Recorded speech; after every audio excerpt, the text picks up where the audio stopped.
Priyanka Gandhi KL Sharma जिंदाबाद जिंदाबाद Priyanka Gandhi KL Sharma जिंदाबाद जिंदाबाद प्रियंका गांधी केएल शर्मा जिंदाबाद जिंदाबाद प्रियंका गांधी राहुल गांधी जिंदाबाद जिंदाबाद कांग्रेस पार्टी जिंदाबाद कांग्रेस पार्टी जिंदाबाद कांग्रेस पार्टी जिंदाबाद बहन प्रियंका जिंदाबाद जिंदाबाद जिंदाबाद बहन प्रियंका जिंदाबाद जिंदाबाद जिंदाबाद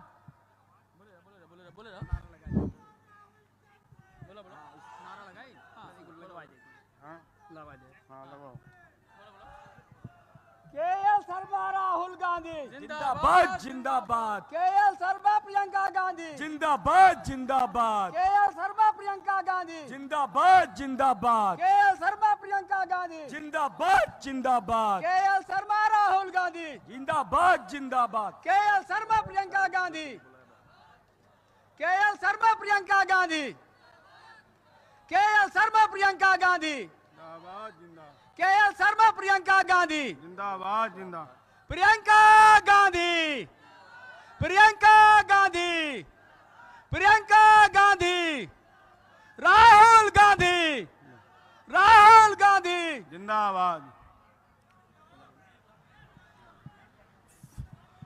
संघर्षों की पर्याय देश के युवाओं का गर्व बहन प्रियंका जी का आधुनिक भारत के निर्माता यशाशेष राजीव गांधी जी की कर्मस्थली महंत परम हंस जी की पावन भूमि मां कालिकन धाम की पावन भूमि और इस छोटी काशी में आपका हार्दिक वंदन अभिनंदन है। आप देख रहे हैं पूरे देश में एक विपक्ष की आवाज बनकर खड़ी, जिनके खून में जिनके ब्लड में संघर्ष है, डर बिल्कुल भी नहीं है। क्योंकि आप राहुल गांधी की बहन हैं, वह राहुल गांधी जो कि अकेले पूरे विपक्ष पर भारी रहता है, अकेले ही मोदी जी से हो चाहे जो हो, अडानी अंबानी से लेकर सबकी चर्चा करने वाले, सबके खिलाफ मोर्चा खोलने वाले इकलौते, न उनको ईडी का डर न सीबीआई का डर, ऐसे परिवार से बहन प्रियंका जी का मैं हार्दिक स्वागत अभिनंदन वंदन करता हूं।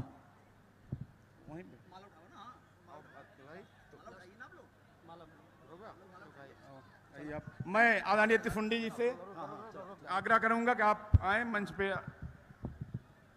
अब मैं देवमणि जी से कहूंगा कि अपने साथियों के साथ माननीय प्रियंका जी का स्वागत करें।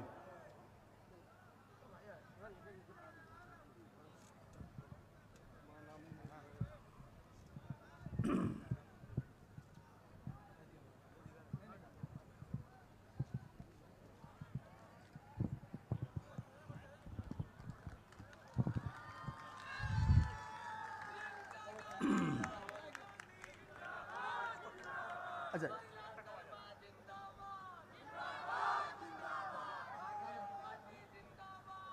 अब आप लोग अपने अपने स्थान पे बैठ जाएं। बहुजन समाज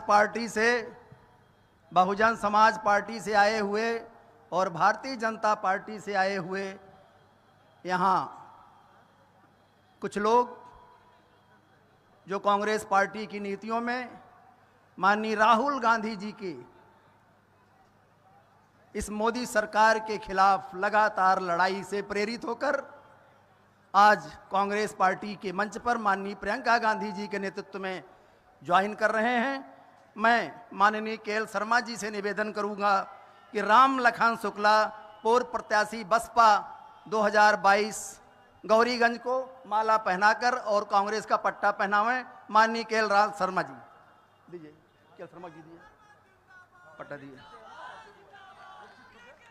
इसके बाद राम लखन शुक्ला के बाद नरेश चंद्र दीपू उपाध्याय जो भारतीय जनता पार्टी के जिला पंचायत सदस्य हैं, वो भाजपा छोड़ करके कांग्रेस में आए हैं, उनका भी स्वागत किया जाए। हमारी अमेठी के राजीव शुक्ला जी जो पूर्व जिला पंचायत सदस्य हैं, राजीव शुक्ला जी का भी स्वागत किया जाए। पवन कुमार मिश्रा सचिव विधानसभा गौरीगंज बसपा के हैं, उनका भी स्वागत किया जाए। अब्दुल कमर सचिव विधानसभा गौरीगंज, उनका भी स्वागत किया जाए। हरिओम मिश्रा जिला उपाध्यक्ष हैं बसपा के अमेठी जिले के, उनका भी स्वागत किया जाए। पवन कुमार शर्मा कोषाध्यक्ष बसपा अमेठी के, वो कोषाध्यक्ष हैं। कोष उनके पास कितना है ये तो कांग्रेस में अब आ गए हैं, कांग्रेस ही पता कर लेंगे इसको कितना कोष है इनके पास। तो पवन कुमार शर्मा जी का भी स्वागत किया जाए। और एक बार इसी बात पे जोर से राहुल गांधी, राहुल गांधी, कांग्रेस पार्टी। अब आप लोग जहां आप लोग अपनी सीट पे बैठने की कृपा करें। आप लोग अपनी सीट पे बैठने की कृपा करें। आप लोग अपनी सीट पे कृपा करें। फोटोग्राफरी हो चुकी है, कृपया आप लोग अपने अपने सीट पे बैठने की कृपा करें जिससे आगे की कार्रवाई चल सके। आप लोगों से निवेदन है, आप लोग अपने अपने जगह पर बैठ जाएं। आप लोग अपने अपने जगह पे बैठ जाएं जिससे आगे की कार्रवाई हो सके। इस परिवेश के सिलसिले में और बसपा में ही हमारे राज बहादुर पासी जो पूर्व प्रधान हैं दद्दौर के, वो भी इस कार्यक्रम में आए हैं, वो आगे आ जाएं। रामबरन पासी सेक्टर इंचार्ज दादरा वो भी आए हुए हैं, वो लोग भी आगे आ जाएं। अब मैं मंच के संचालन में आगे बोल दिया 2 लोग, हाँ, राम बहादुर पासी पूर्व प्रधान दद्दौर, रामबरन पासी सेक्टर इंचार्ज दादरा, माननीय प्रियंका जी ने आपको याद किया है, आप लोग मंच पे आ जाएं। कृपया इन 2 लोगों को मंच पे आने दें और माला से इन दोनों का स्वागत किया जाए। धन्यवाद। इसी परिवेश में माला दीजिए, माला दीजिए।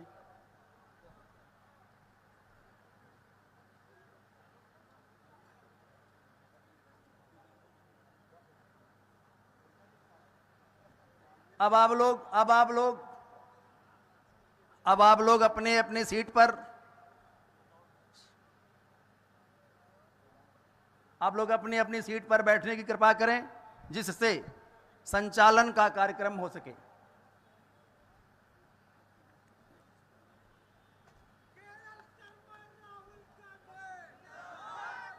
आप लोग कृपया निवेदन है, आप लोग अपने अपने सीट पर बैठने की कृपा करें। कृपया अपने अपनी सीट पर बैठने की कृपा करें। अब मैं आप पार्टी के जिलाध्यक्ष हरिचंद जायसवाल जी से चाहूंगा कि वो आएं और अपनी 2 बात कहें। धन्यवाद।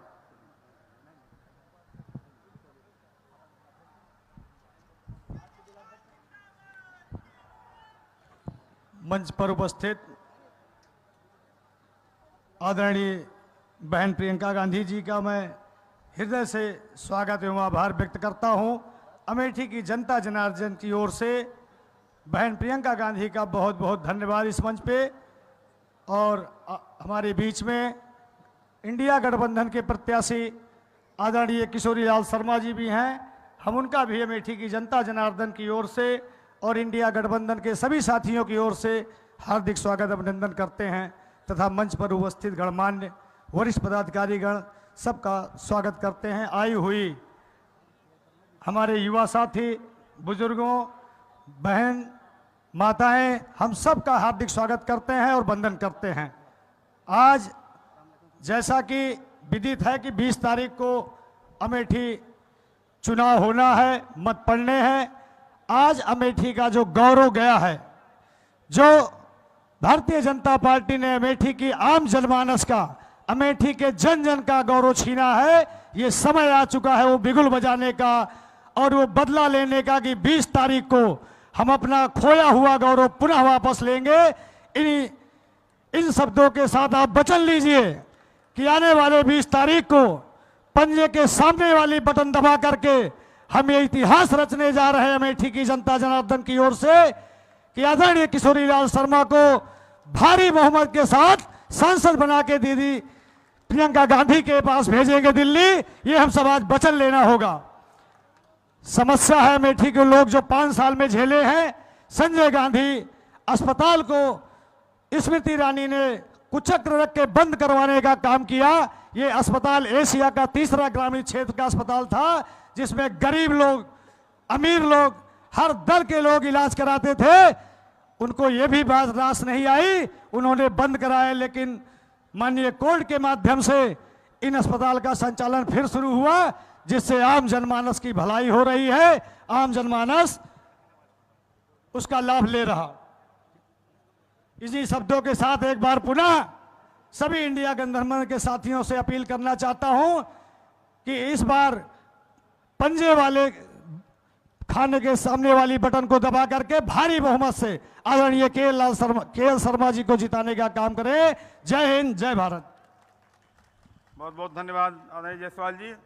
इंडिया गठबंधन के प्रत्याशी और भावी सांसद आदरणीय श्री किशोरीलाल शर्मा जी से अभी हमारी कांग्रेस पार्टी में शामिल हुए श्री रामलखन शुक्ला जी का मैं आह्वान करता हूं कि आप आएं और संक्षेप में अपनी बातों को कहें। आदरणीय शुक्ला। सबसे पहले अमेठी की इस धरा को प्रणाम करते हुए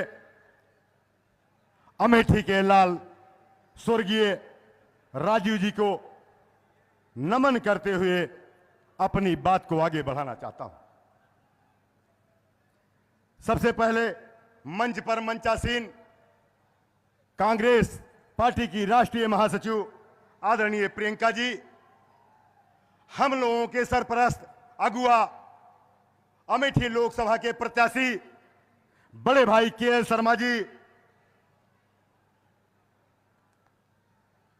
प्रेम नारायण तिवारी जी पूर्व जिला अध्यक्ष, हमारे जिला अध्यक्ष आदरणीय सिंघल जी, एवं आज हमें जिस तरह से आदरणीय मुन्ना सिंह त्रिशुंडी साहब ने कई दिन मुझे कांग्रेस पार्टी के बारे में, क्योंकि मैं तो 25 साल से बसपा में था, इन्होंने कई बार हमसे मिलकर और बात कर हमने कहा ठीक है, मैं राहुल गांधी जी के नेतृत्व में, प्रियंका जी के नेतृत्व में और के.एल. शर्मा जी के सांसद बनाने के लिए मैं कांग्रेस पार्टी को ज्वाइन करने जा रहा हूं। आज मुझे गर्व है कि इतने बड़े नेता के बीच में हमें ज्वाइन करने का मौका मिला। राजू जी हम लोगों के आदर्श थे। आज बचपन से उनके बेटे और बेटी को अमेठी वालों ने पाला पोसा। आज हम लोग देश को बचाने, आज ये लोग देश को बचाने के लिए संघर्ष कर रहे हैं। इस बात को मेरे मन में झकझोर दिया और इस बात से आज मैं कांग्रेस पार्टी ज्वाइन कर रहा हूं एवं हम लोगों के बड़े भाई आदरणीय के.एल. शर्मा जी को भारी मतों से जिताने के लिए आप लोगों से हाथ जोड़कर विनती करता हूं कि आप लोग इतने बड़े मतों से जिताइए कि के.एल. शर्मा साहब जो आज हमारे राहुल जी और प्रियंका जी के हनुमान के रूप में आए हैं, इनको बहुत ज्यादा से ज्यादा वोटों से जिताएं। इसी के साथ मैं अपनी वाणी को विराम देता हूं। जय हिंद, जय भारत। बहुत बहुत धन्यवाद शुक्ला जी। अब मैं इंडिया गठबंधन के प्रत्याशी और भावी सांसद आदरणीय के.एल. शर्मा का आह्वान करता हूं कि आप आएं मंच पे और अपनी बात कहें। आपके सम्मान में आप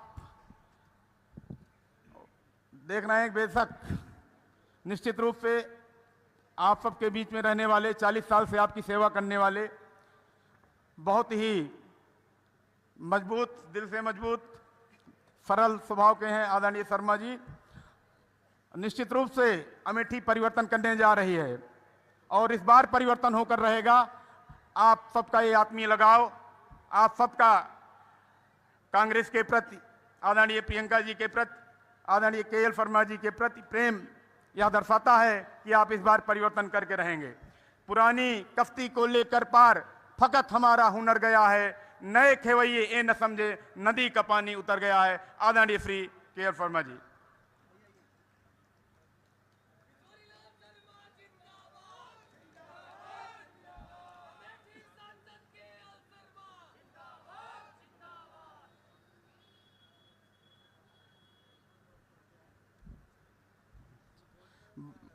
चलिए आज देखिए आपके बीच में बहन प्रियंका जी, जो कि यहाँ बचपन से ही, अभी देखिए आपको आपके कई ऐसे चेहरे देखेंगे तो इनको खुद याद आ जाएगा कि आपसे मिल चुकी हैं। याददाश्त बहुत अच्छी है और एकदम निडर। अभी हम तो इसके पहले कुछ ही पिछले साल विधानसभा चुनाव के पहले घटना घटी थी सीतापुर में, आप जेल में एक दिन वहाँ भी रही, जो घटना वहाँ के खीरी में घटी थी, जो टेनी थे, देखिए उसमें घटना में उनका नाम आया था, भाजपा के नेता, उनके खिलाफ जा करके आपने उस परिवार को जिन्होंने उन्हें रौंदा था, उसकी मृत्यु हो गई थी, पूरे निडरता के साथ आपने जाकर सरकार को फिलवा लिया, सरकार को जवाब दिया, सरकार को उन्हीं भाषा में जवाब दिया। आप इंदिरा जी, इसीलिए एक इंदिरा जी देखिए आप आयरन लेडी थी और आज की आयरन लेडी बहन प्रियंका है। तो आप लोग एक प्रियंका गांधी जिंदाबाद, बहन प्रियंका जिंदाबाद, राहुल गांधी जिंदाबाद, केएल फर्मा प्रियंका गांधी, केएल फर्मा राहुल गांधी, केएल फर्मा इंडिया गठबंधन, आदरणीय श्री केएल फर्मा जी। मंचासीन आदरणीय प्रियंका जी, हमारे जिला अध्यक्ष प्रदीप सिंघल जी, आप पार्टी के जिला अध्यक्ष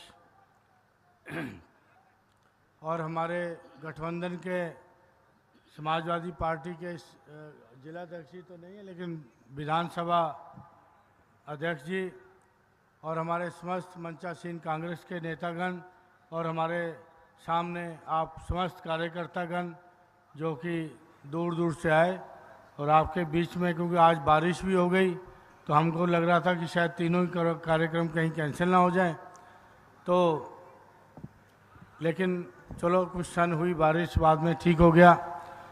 सबसे पहले तो मैं आपको बताना चाहता हूं कि मैं यहाँ गांधी परिवार का बहुत ही ऋणी हूं कि उन्होंने एक छोटे से कार्यकर्ता उठा के इतनी बड़ी मेरे को जिम्मेवारी दिया, क्योंकि जब ये आदेश आया तब मैंने इनसे कहा कि अमेठी आपके लिए बिल्कुल तैयार है, आप खाली पर्चा भर दीजिए, उसके बाद जनता इलेक्शन लड़ लेगी और आपको संसद में पहुंचाएगी। तो आदेश आया कि नहीं, ये परिवार का निर्णय है और आपको लड़ना है। तो पूछा इन्होंने कि घबरा तो नहीं रहे हो, तो मैं कहा घबराने वाले दिन तो किशोरी लाल पैदा ही नहीं हुआ। ठीक है, 40 साल से आपके बीच में हूँ, तमाम माफियाओं ने भी धमकी दिया, बड़े बड़े लोगों ने किया, लेकिन हमने अपना सच्चाई का मार्ग, सत्य का मार्ग चलाए, अब उस पर चलते रहे, सेवा के मार्ग पे चलते रहे। और ये सेवा का मार्ग मैंने कहाँ से सीखा? मैंने सबसे पहले राजीव जी सीखा। जब मैं 1983 में यहाँ पे आया था, हम लुधियाना में अपने सांसद को बहुत दूर से देखते थे, तो हम लोग लगता था कि बड़ा सांसद है। जब यहाँ आए तो राजीव जी से लोग राजू भैया कहते थे आप लोग, तो उनसे ऐसे मिलते थे, तो हम लोगों को लगा कि यहाँ तो काम करना ही बड़ा कठिन हो जाएगा। सब लोग एकदम अपने सांसद से सीधा सीधा बात करते हैं। तो ये मैंने यहाँ से सीखा कि मतदाता का किस तरह सम्मान किया जाता है, ये मैंने राजीव जी से सीखा। और बाकी चीज़ें क्योंकि यहाँ पे बहुत सी हुई, 40 साल से मैंने अमेठी को बनते देखा है। जो लोग हमारे विरोधी कहते हैं कि गांधी परिवार ने 45 साल में कोई विकास का काम नहीं किया, तो मेरे को लगता है वो पतझड़ के अंदर अंधे हुए थे, जो उनको इतना सारा नज़र नहीं आता है। तो ये एक थोड़े से काम हैं जिनको उन लोगों ने कराया, लेकिन जनता को दिखते भी नहीं। मैं आपको बताना चाहता हूं कि एक सामान्य से कार्यकर्ता, आपके बीच में बैठने वाला आदमी, अमेठी का प्रत्याशी बनाना गांधी परिवार, ये मेरे लिए बड़ी फख्र की बात है। और सबसे बड़ी बात यह है कि मैं किसी गलत फहमी में नहीं हूँ कि मैं यहाँ का कोई नेता हूँ या मैं बहुत बड़ा यहाँ पे कुछ ऐसा कर दिया कि जनता के बीच। ये सब, अगर मेरी ताकत है यहाँ पे, एक गांधी परिवार और दूसरा आप लोगों की ताकत से ही हमारी ताकत होगी। तो इसलिए मैं सबसे, क्योंकि प्रियंका जी को बोलना है, लेट भी हो गया कार्यक्रम, तो मैं सबका आभार व्यक्त करते हुए और इसी अपेक्षा से कि आप मेरे को आशीर्वाद देंगे, हमारी मदद करेंगे, मैं आपको वचन देता हूं इस मंच से कि जो सेवा का भाव 40 साल रखा उसको और बढ़ाने का प्रयास करूंगा।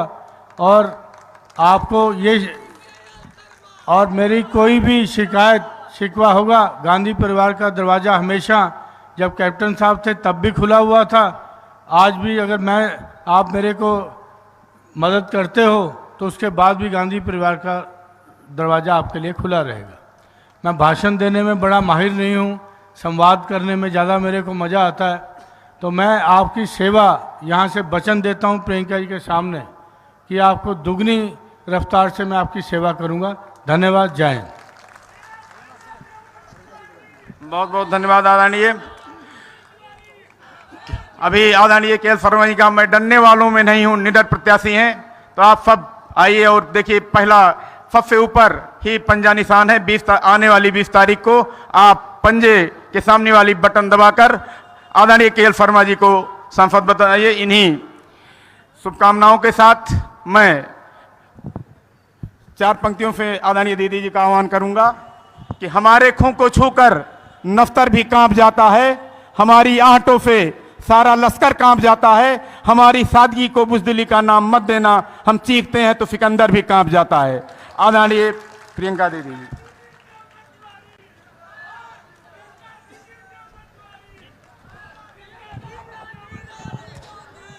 मंच पर आसीन सभी नेतागण, श्री किशोरीलाल शर्मा जी जो यहाँ हमारे साथ ही रहे हैं, आज आपके प्रत्याशी हैं, और यहाँ पे उपस्थित सभी भाइयों सभी बहनों का इस सभा में बहुत बहुत स्वागत। सबसे पहले मैं आपसे माफ़ी मांगती हूँ कि देर हो गई, लेकिन ये रायबरेली अमेठी क्षेत्र है, यहाँ जो भी सड़क पर खड़े होकर हमारी गाड़ी की तरफ आते हैं उनके लिए हम रुकते हैं, हम मिलते हैं, और बार बार हमें लोगों से मिलना पड़ा। जहाँ जहाँ गांव से गुजर रहे थे तो लोग इंतज़ार कर रहे थे, तो बुरा लगा कि ऐसे ही हम निकल नहीं सकते, इसलिए देर हो गई। मेरा गला भी थोड़ा बैठा हुआ है, इसलिए थोड़ा सा धीमी आवाज़ है मेरी, जो कि आमतौर से नहीं होती है। तो देखिए, चुनाव के संदर्भ में कुछ बातें करनी है। सबसे पहले तो आप में से कई लोग हमारे कार्यकर्ता हैं, तो मैं एक मूल बात कहना चाहती हूं कि अमेठी ने इस देश में एक राजनीतिक परंपरा स्थापित की। आप शायद इसके वाकिफ हैं कि नहीं, कुछ लोग नौजवान हैं उनको पता है कि नहीं, जो बुजुर्ग हैं उनको पूरी गहराई से समझ है इस बात की कि नहीं, ये मैं नहीं जानती। लेकिन मैं ये ज़रूर जानती हूँ कि जो राजनीतिक परंपरा यहाँ स्थापित हुई उसकी शुरुआत एक देश के प्रधानमंत्री ने की, इस देश की जनता के साथ। मेरे पिताजी राजीव गांधी आपके सांसद थे। जब आपके सांसद बने 1980-81 में, तब उनके छोटे भाई की आकस्मिक मौत हुई थी। पहले उनके छोटे भाई आपके सांसद होते थे। 3 सालों के लिए आपके साथ घुल मिलकर उन्होंने काम किया, आपके बीच आए, जन जन की समस्या को समझे, गांव गांव गए, खुद गाड़ी चला के आते थे। तो 84 में उनकी माताजी शहीद हो गई। जब उनकी माताजी शहीद हुई, अचानक अगले दिन उनको प्रधानमंत्री पद का शपथ लेना पड़ा। वो प्रधानमंत्री बन गए, लेकिन मरते दम तक आपके सांसद रहे। उस समय 5 सालों के लिए प्रधानमंत्री रहे। उनके व्यवहार में कोई बदलाव नहीं आया। जब प्रधानमंत्री बने तब भी यहां गाड़ी चलाकर खुद गांव-गांव जाते थे। प्रधानमंत्री थे, फिर भी गांव की महिलाएं डांट देती थी कि भाई हमारा खंबा लगा दिया है बिजली का, आपने तार नहीं खींचा, खड़िंजा लग गया है, पक्की सड़क कब मिलने वाली है, उनके घर पे इंडिया मार्क 1 लगा दिया, हमारे पे नहीं लगा, अभी लगाइए। डांट खाते थे, लेकिन सर झुकाकर आपके पास आते थे, आपको डांटते नहीं थे, आपको धमकाते नहीं थे कि प्रधानमंत्री हो, अहंकार नहीं था। देश के सबसे बड़ा पद संभाले थे, उस पद की गहराई को समझते थे, उस पद की सभ्यता को, उस पद की गरिमा को गहराई से समझते थे। वो समझते थे कि इस देश में लोकतंत्र है, इस देश में जनता सर्वोपरि है। जनता डांटे तो डांट सुनो, जनता शिकायत करे तो शिकायत सुनो, जनता की समस्या है तो जनता की बात सुनो, उस समस्या को सुलझाने की कोशिश करो। यही प्रधानमंत्री का धर्म है और यही देश के हर नेता का धर्म होना चाहिए। और यही राजनीति इस क्षेत्र में आपने मेरे पिताजी के साथ स्थापित की। एक सच्चाई की राजनीति थी, नेता आते थे आपके सामने, आपको सच बता देते थे। अगर उस खंभे में तार खींचना नहीं था कुछ महीनों के लिए तो कह देते कि बहन खंभा लग गया है, अब तार खींचने में 6-7 महीने लगेंगे, सब्र कर लो।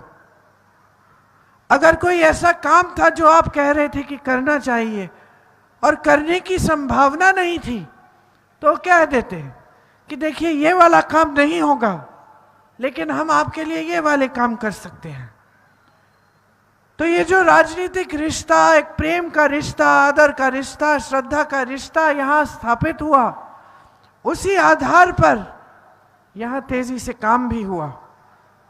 BHEL, HAL, IIITB, ordnance factory, Udan academy, Indo Gulf, ACC cement की फैक्ट्री, ये सब उन्होंने, सोनिया जी ने उनके बाद, राहुल जी ने उनके बाद यहाँ पर शुरू कराया। IIIT तो खैर बंद हो गई उनके जाने के बाद, लेकिन ये एक सिलसिला था काम का। बड़ी बड़ी सड़कें बनी, आज भी जो सड़कें रायबरेली, अमेठी को लखनऊ और देश भर से जोड़ती हैं, ये सड़कें इन्हीं के कार्यकाल में बना। तो आपने एक राजनीति स्थापित की, एक सभ्यता स्थापित की, और उस सभ्यता को आगे बढ़ाकर मेरी माताजी जब आपकी सांसद बनी, उन्होंने खूब काम किया आपके लिए। राहुल जी बने, उन्होंने अपने काम किए आपके लिए। तो ये सिलसिला जारी रहा। फिर कुछ सालों पहले एक नई राजनीति उभरी पूरे देश में, लेकिन उसका प्रतीक यहां भी अमेठी में रहा। वो राजनीति क्या थी? अलग थी एकदम। और शायद क्योंकि हम एक परिवार के हैं, हम उसको ठीक तरह से समझ नहीं पाए, और हो सकता है कि आप भी समझ नहीं पाए। आपकी आदत क्या थी? आपकी आदत ये थी कि नेता सच बोलेगा। आपने ऐसे झूठ बोलते हुए नेता तो कभी देखे नहीं थे कि मंच पर आकर कुछ भी कह देंगे। आपके नेता आपस में प्रेम फैलाते थे। आपके गांव आते थे, कोई झगड़ा हो जाता था तो 2 लोगों को कहते थे कि भाई प्रेम से, प्यार से इसको सुलझा दो। अब ये नेता आए, आपस में झगड़ा, नाराजगी, समाज में शक फैलाना, आपको ये भ्रम देना कि बाकी राजनीतिक दल धर्म के खिलाफ हैं, आपके धर्म को संकट है, आज आपके धर्म को बचा नहीं पाएंगे आप, धर्म पर आक्रमण है। ये सब बातें फैली। यहाँ अमेठी में नई नई बातें फैलाई गई कि ये जो गांधी परिवार है ये आपकी ज़मीनें छीन रहा है। इनकी ज़मीनें हैं खूब सारी अमेठी में। एक बता दीजिए, नहीं बता पाए कि हम लूटने आए थे, कि जो महिलाओं के लिए परियोजना कार्यक्रम हमने शुरू किए वो लूटने का आधार था। तो ये सब बातें फैली और शायद आप नहीं समझ पाए, शायद गहराई से हम भी नहीं समझ पाए कि ये कैसी नई राजनीति उभरी है कि झूठ पे झूठ बोला जा रहा है जनता से, टीवी पे दिखाया जा रहा है। लोग यहाँ आए, पत्रकार यहाँ आए कि भाई क्या काम हुआ है, यहाँ कुछ काम नहीं हुआ, देखो ये सड़क टूटी है, ये बिजली नहीं आ रही है, लेकिन जितना काम हुआ उसको भी बदनाम कर दिया। जो अमेठी क्षेत्र था पूरे देश में जाना जाता था। मुझे याद है कि जब अमेठी का कोई भी आता था ऑफिस में तो सारे दरवाजे खुल जाते थे। आज भी मैं दिल्ली में जब एनडीएमसी या म्यूनिसिपल कॉरपोरेशन में या जो भी बहुत सारे जो सरकारी रोजगार है, मैं सरकारी कर्मचारियों से मिलती हूँ, जब जब पूछती हूँ मैं कहाँ के आप, क्योंकि यूपी के होते मैं पहचान लेती हूँ, पूछती हूँ यूपी में कहाँ के, जब सुनती हूँ अमेठी वाले हैं, ज़्यादातर अमेठी वाले हैं, क्योंकि सरकारी रोजगार इतने मिले, लोगों के जीवन में तरक्की आई। लेकिन यहाँ झूठ का बोलबाला शुरू हो गया। आपकी सांसद जो आज सांसद है, आज भी जब प्रचार करती है तो ज़्यादातर उनके प्रचार में किसी की आलोचना, हमारे परिवार के बारे में उल्टी सीधी बातें। हमारी तो एकदम अलग सभ्यता थी। पिताजी के लिए प्रचार करने जाते थे, पिताजी से पूछते थे क्या बोले, कहते थे जो काम किया है वो बताओ और जो काम करने जा रहे हैं वो बताओ। यही हमारी सभ्यता थी। हमारी तो समझ से बाहर था कि हम मंच पे खड़े होकर सिर्फ किसी को गालियां देंगे, किसी के बारे में झूठ फैलाएंगे। समझ से बाहर था। हम सिर्फ काम करने आए थे, जितना काम कर सके उतना किया। जब वोट मांगा तो काम के आधार पर मांगा, ये सोचा कि जनता के लिए कुछ किया है, जनता समझेगी, समर्थन करेगी। आज देश के सबसे बड़े पद पर आसीन हमारे प्रधानमंत्री देश की जनता के सामने आके क्या कह रहे हैं? ये बता रहे हैं कि कितने रोजगार दिए नौजवानों को, ये बता रहे हैं कि कितने आवास बनाए, ये बता रहे हैं कि महिलाओं के सशक्तिकरण के लिए क्या किया, ये बता रहे हैं कि महंगाई इतनी बढ़ गई है, क्यों बढ़ी, क्या इसको कम कर सकते हैं? नहीं बहनों और भाइयों, ये बात कर रहे हैं पाकिस्तान की। ये बात कर रहे हैं कि कोई एक ऐसा राजनीतिक दल है जो आपके घर में आकर आपके भैंस चुरा लेगा। ये इंदिरा जी जैसी महान शहीद महिला को देशद्रोही कह रहे हैं, जिस महिला ने पाकिस्तान को 2 टुकड़े में बांट के बांग्लादेश बनाया। ये एक देशभक्त राजीव गांधी के बारे में कह रहे हैं, जो देश के लिए 46 साल की उम्र में शहीद हो गए। खून उनका खून इस धरती में है। उनके बारे में कह रहे हैं कि वो देशद्रोही हैं, कि उन्होंने देश के कानून इसलिए बदल डाले कि अपनी माँ की विरासत पे टैक्स नहीं देना पड़ेगा। सोचिए, इतनी फिजूल की गिरी हुई बात कि मेरे पिताजी के दिमाग में नहीं आ सकती थी।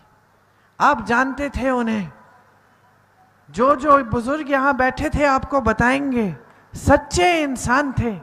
देश का कानून अपनी विरासत के लिए बदलेंगे, और विरासत में मिला क्या उनको? धन दौलत। वो तो भाजपा वाले कहते हैं विरासत में उन्हें देश के लिए मर मिटने का जज्बा मिला। मां शहीद हुई, 7 साल बाद शहीद हो गए, पूरा जीवन भी नहीं जिया। बच्चे बड़े हो गए, मेरी शादी हुई उसमें भी नहीं आए थे, नहीं, गुजर गए थे। अपने पोते पोती को नहीं देखा,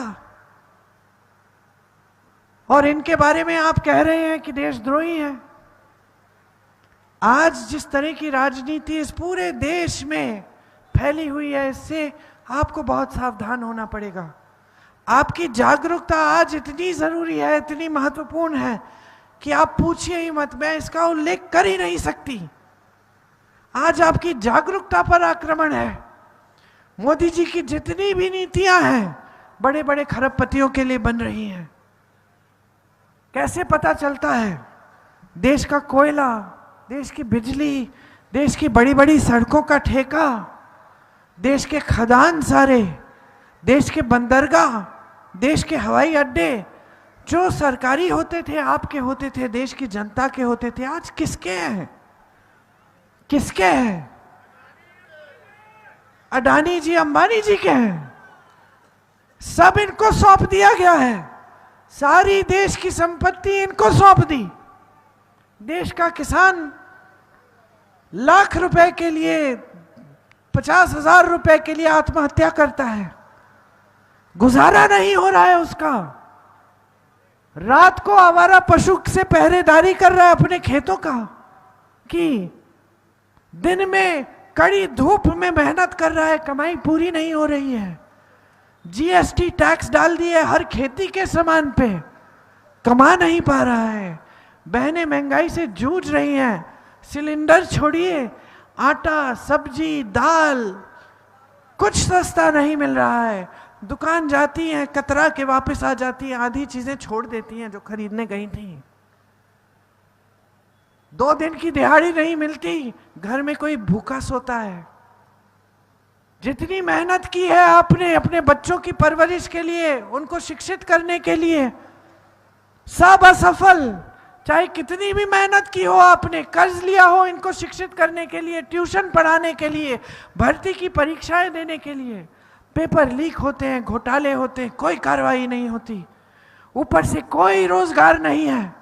70 करोड़ जनता इस देश में आज बेरोजगार है।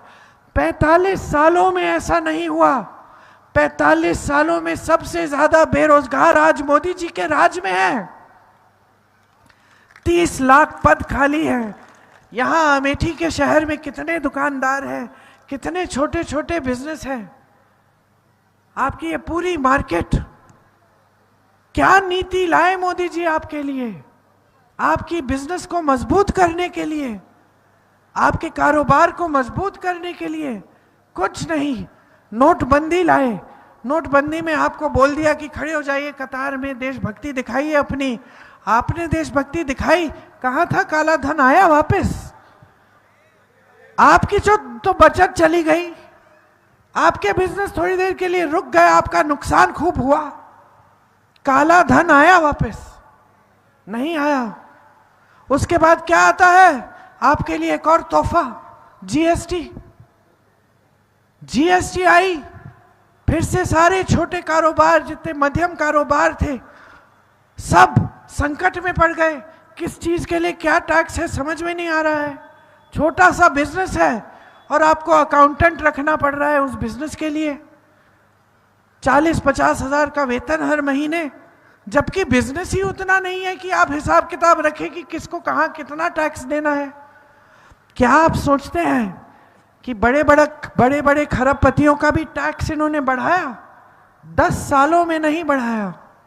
वो उतना ही टैक्स दे रहे हैं जितना दे रहे थे। और छोटा दुकानदार, किसान, हर चीज पे टैक्स दे रहा है।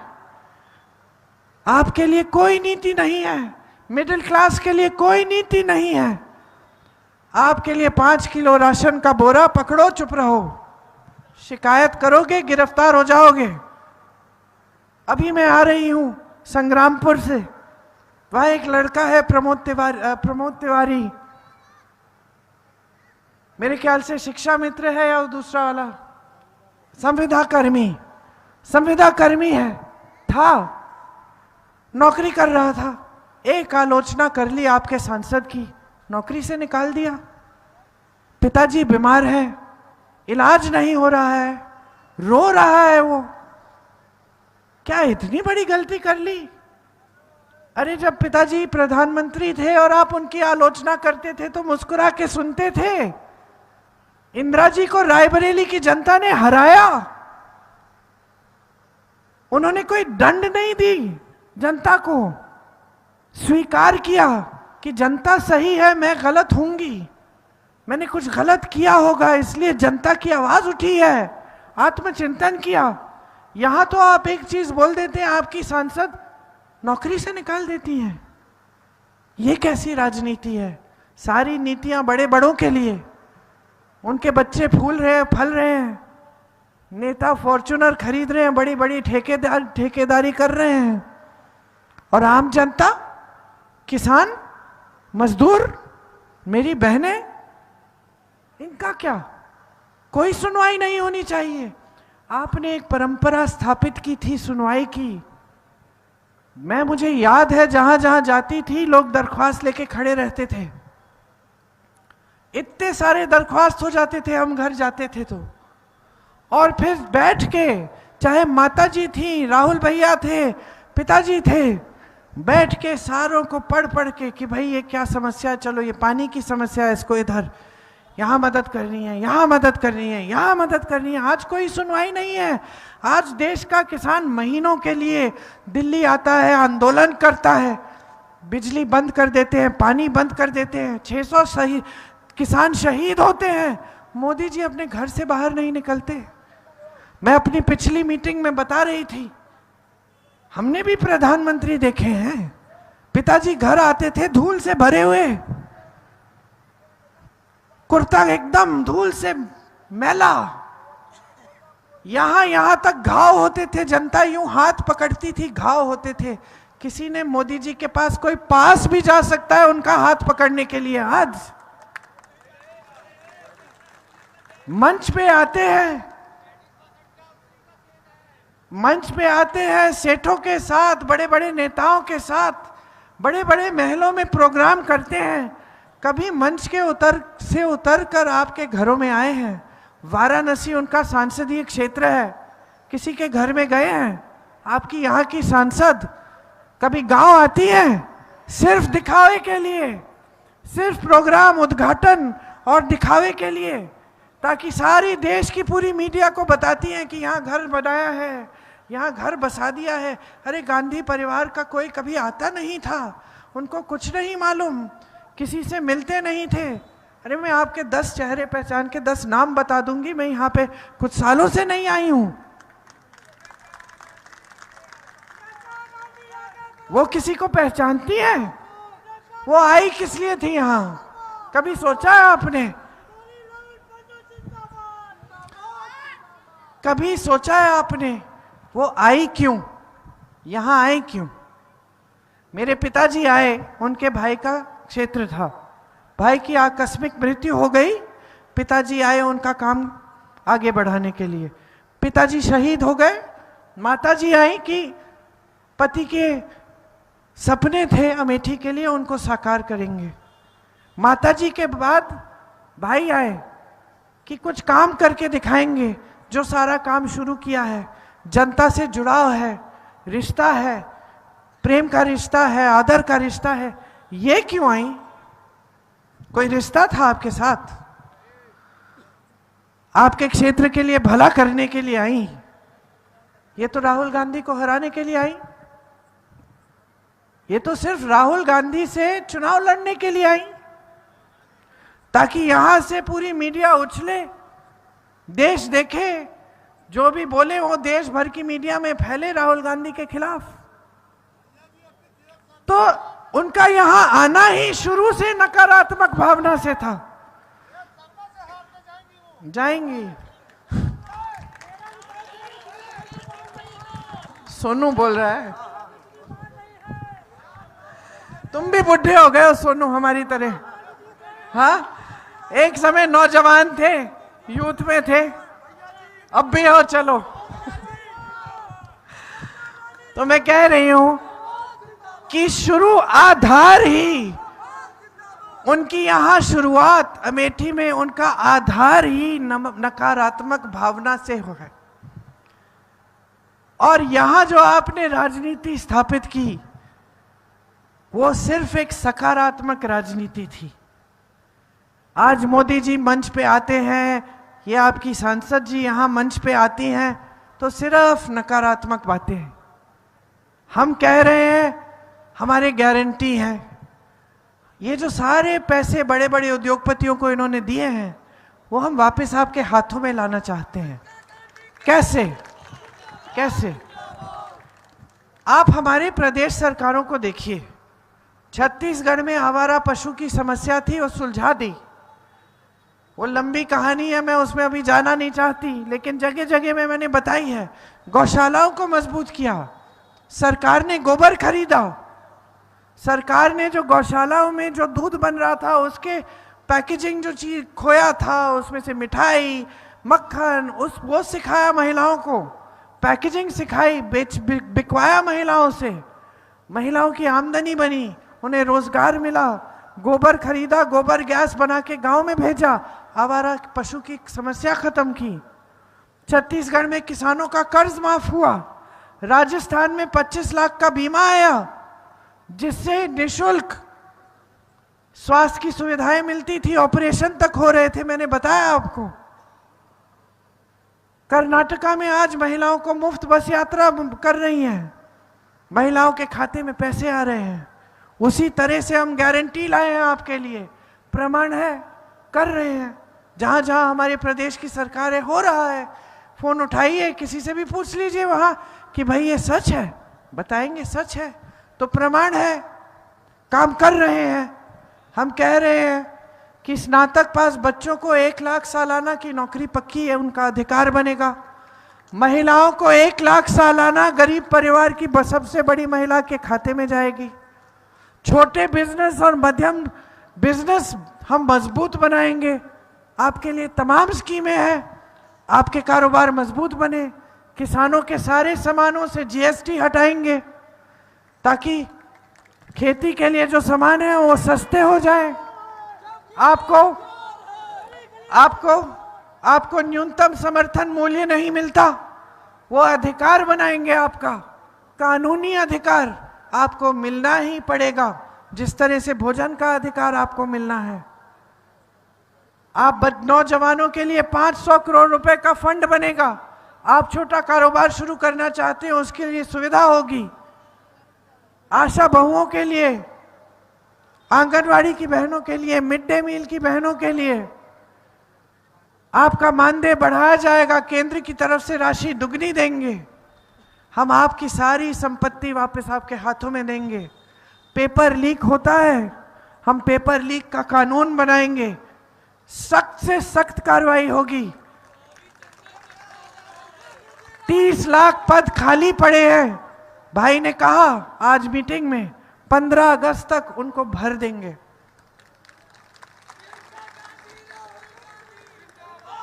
यहां से ही हमने अपनी राजनीति सीखी और हमारी राजनीतिक सभ्यता बनी। आपकी जागरूकता ने बार बार हमें दिशा दिखाई, आपकी जागरूकता ने देश में संदेश भेजा। आज मैं आपसे एक चीज मांगने आई हूं कि यहां जो राजनीति स्थापित हुई वो आपके पूर्वजों ने, मेरे पूर्वजों ने यहां स्थापित की। एक मजबूत रिश्ता बनाया, पूरे देश को दिखाया कि विकास होता है तो ऐसा। जब नियत होती है, नीतियां सही होती हैं तो सरकार क्या नहीं कर सकती है। तो आज मैं ये मांगने आई हूं कि ये मेरे पिता की कर्म भूमि है, इसी भूमि के यहीं के सांसद थे जब शहीद हुए, मेरे लिए पवित्र भूमि है। मैं ये मांगने आई हूं कि यहां वही राजनीति फिर से स्थापित करो जो आपके लिए काम करके दिखाए। अपना भविष्य बनाओ, अपना भविष्य बनाओ। टीवी में वो दिखता है वो सच्चाई नहीं है, सच्चाई जो जी रहे हो वो सच्चाई है। ये जो महिलाओं का संघर्ष है ये सच्चाई है। जो किसान रात को अभी मेरा भाषण सुन के जाके खेत में बैठेगा पहरेदारी करने के लिए, ये सच्चाई है। जो दुकानदार भी कमा नहीं पा रहा है, ये सच्चाई है। जो मजदूर कम दिहाड़ी पा रहा है, जिसका शोषण हो रहा है, ये सच्चाई है। मोदी जी की चमकती हुई सच्चाई नहीं है आपकी सच्चाई। आपके जीवन में तरक्की नहीं आई है 10 सालों में। आपकी सांसद चीखती हैं, चिल्लाती हैं, बहुत झूठ फैलाती हैं। एक काम बता दें, एक काम बता दें बड़ा जो यहाँ के लिए किया है, एक काम बता दें, बता नहीं पाएंगी। जब काम किया नहीं है तो क्या कहेंगी। तो एक ऐसी राजनीति वापस लाइए अपने क्षेत्र में और यहां से पूरे देश भर में संदेश दीजिए। किशोरी लाल शर्मा 40 सालों के लिए आपकी सेवा की इन्होंने। जिन दरख्वास्तों की मैं बात कर रही थी, जितने दरख्वास्त मिले सब इनको देते थे। किशोरी भैया जाके देख लो, उस महिला जो महिला आई थी मेरे पास उस मीटिंग में, उसका क्या किया, मदद की, उसका संकट था उसको दूर किया। किशोरी जी जाते थे गांव में, गांव गांव जानते हैं, गली गली जानते हैं, चेहरा चेहरा पहचानते हैं। आपके लिए श्रद्धा से काम करेंगे, घमंड से नहीं, अहंकार नहीं दिखाएंगे। आपकी सुनवाई होगी, आपके यहाँ एक सच्ची राजनीति वापस आएगी और पूरा देश देखेगा कि देखो अमेठी ने सही निर्णय लिया है। तो मैं सिर्फ आपसे आग्रह करती हूँ कि मेरी बातों पे ध्यान रखना। पोलिंग 20 तारीख को है, जब पोलिंग में जाएंगे कार्यकर्ता भाई बहन भी हैं, आप लोगों को उत्साहित करिए, ले जाइए पोलिंग पे और भारी से भारी बहुमत से किशोरी जी को जिताइए।